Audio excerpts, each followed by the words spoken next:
लोग तुम्हारी चिता की आखिरी लकड़ी के जलने तक का वेट करेंगे और जब वो आखिरी लकड़ी भी जल करके बुझ जाएगी तब तुम्हारा भाई, बेटा, दोस्त ये सब अनंत समय के लिए तुम्हें शमशान में छोड़कर तुम्हारी अगली यात्रा के लिए अलविदा बोलकर छोड़कर वापस अपने घरों में लौट जाएंगे।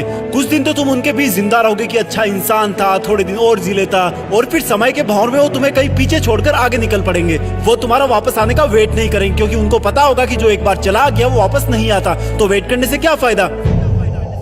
बस तुम्हारी कहानी यहीं पर खत्म हो जाएगी।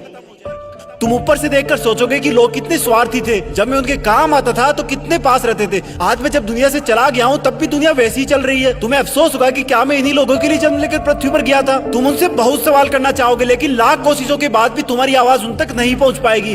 तुम वापस आकर फिर से दोबारा जिंदगी जीना चाहोगे क्योंकि तुम्हें जिंदगी जीने का मतलब तब समझ में आ चुका होगा। तुम्हें महसूस होगा कि तब तुम अपनी लाइफ में अपने आसपास के माहौल में खुद को कितना भूल गए थे। तुम्हें जवाब मिल चुका होगा कि क्यों तुम अपने सपने पूरे नहीं कर पाए, क्यों तुम अपने सपनों की गाड़ी नहीं खरीद पाए, क्यों तुम अपने सपनों का घर नहीं बना पाए, क्यों तुम अपने बच्चों को अच्छी शिक्षा नहीं दे पाए, क्यों तुम अपना करोड़ों का बिजनेस खड़ा नहीं कर पाए, क्यों तुम्हारे सपने सिर्फ सपने बन के रह गए। तुम्हें सबसे बड़ी सीख ये मिल चुकी होगी कि अगर अगले जन्म में कुछ भी ना कर पाया ना तो कम से कम टाइम वेस्ट नहीं करूंगा। तुम चाहोगे कि काश 2 मिनट, सिर्फ 2 मिनट और मिल जाए तो हिस्ट्री में जाकर अपने बेटे के साथ खेल सकूं, अपनी बेटी की शादी किसी और के साथ करा सकूं, अपनी माँ से अपनी गलतियों की माफी मांग सकूं, अपने पापा के सहारे की लकड़ी की जगह अपने हाथ से सहारा दे सकूं। तब तुम्हें लगेगा कि उस वक्त मेरे पास 24 घंटे थे, 52 हफ्ते थे, कई दशक थे, लेकिन मैंने कितना टाइम वेस्ट किया। माँ जगाते जगाते थक जाती थी लेकिन तुम रात को देर तक पढ़ने के बहाने से सुबह 8 बजे तक सोते रहते थे, जबकि असलियत ये थी कि तुम चैटिंग करते रहते थे, अपनी फोटोज को एडिट करके अपने आप को स्मार्ट दिखाते थे, गंदे वीडियो देखते थे। कितना टाइम वेस्ट करते थे तुम।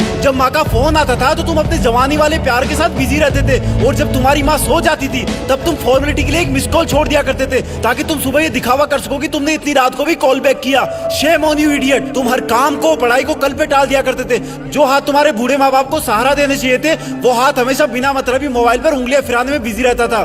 तुमने कितने घंटे सुबह लेट उठने की वजह से बर्बाद किए। उन घंटों को मिला के कई दिन बन जाते। दिन से महीने और महीनों से कितने साल की जिंदगी तू एक्स्ट्रा जी सकता था। मेहनत करके अपने सपने पूरे कर सकता था, अपने माँ बाप को भी कहीं घुमाने ले जा सकता था, अच्छी किताबें पढ़ के अपनी लाइफ में कितनी वैल्यूज ऐड कर सकता था। अब मरने के बाद 1 मिनट तो क्या, 1 माइक्रो सेकंड भी नहीं मिल सकती तुझे क्योंकि जिंदगी में कितने ही साल पहले ही मिल चुके थे तुझे।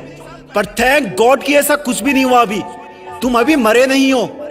थैंक गॉड कि आज तुम थैंक गॉड बोलने के लायक इस धरती पर बचे हुए हो। तुम्हारा वक्त, तुम्हारे सपने अभी पूरे नहीं हुए हैं। तुम्हारे माँ बाप, घर वाले अब भी तुम्हारे सफल होने का वेट कर रहे हैं। तुम्हारा दिल अब भी तुम्हारे सपने पूरे होने का वेट कर रहा है। थैंक गॉड कि तुम्हारे हाथ की घड़ी अब भी तुम्हें वो दिन दिखाने का वेट कर रही है जब तुम एक हीरो की तरह लोगों के सामने खड़े होगे और लोग तुम्हारी रियल कहानियां सुनकर आंसुओं से भर जाएंगे, मोटिवेट होंगे। और उन लोगों को सबसे ज्यादा अफसोस होगा जिनने तुमको कुछ साल पहले मेहनत करने वाला ढोंगी कहा था, लेकिन फिर भी तुम्हारे मन में उनके लिए 1% भी बुरी भावना नहीं होगी।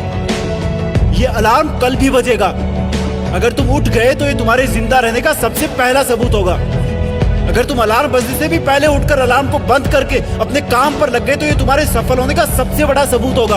और अगर अब भी तुम डेली 12 घंटे सोओगे तो तुम्हारी आधी लाइफ तुम मरे हुए के समान जियोगे क्योंकि सोता हुआ और मरा हुआ इंसान इस दुनिया में नहीं रहता। तुम्हारा आउटपुट एब्सोल्यूट 0 रहता है। अगर तुम डेली 8 घंटे सोओगे तो तुम्हारी 1/3 लाइफ ऐसे ही खत्म हो जाएगी और अगर डेली तुम 6 घंटे सोओगे तो तुम्हारी 1/4 लाइफ ऐसे ही गुजर जाएगी। अरे कई महान लोग तो सिर्फ 4 घंटे सोया करते थे। रात को सोकर सुबह उठने का मतलब है कि हमें और मौत में 1 दिन का फासला और कम हो गया है। इससे पहले कि मौत तुम्हारे पास पहुंचे तुम अपनी मंजिल तक पहुंच जाओ। अपनी कहानी लिख दो।